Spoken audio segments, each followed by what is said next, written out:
Now that we got the center panel painted, and I've taken the tape off the center panel, and then I've taped off the corners. So I'm just going to put the paint on there. Now painting the front with the sides and the trim piece to go around the center panel is a totally different proposition than painting the back. On the back, it was just a flat, solid surface. On the front, you have the profile of the kitchen cabinet door.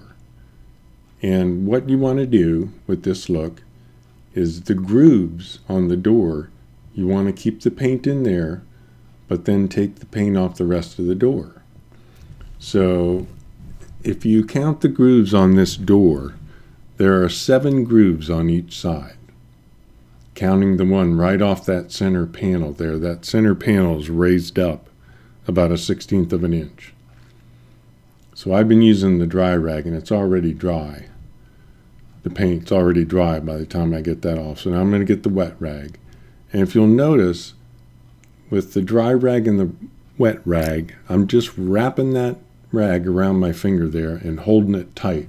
You don't want to have the rag to be loose at all. You want to hold it really tight during this, because what happens is it'll hit on either side of the groove then, and it won't get down into the groove to take the paint out of the groove if you keep it tight.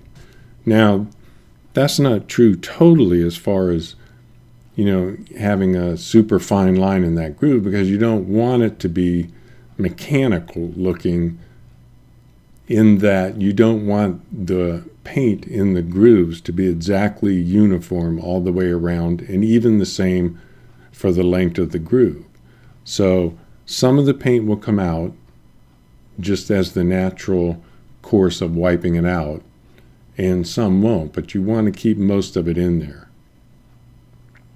And the way you do that, take the rag, wrap it tight around your finger, and then just work with it like that.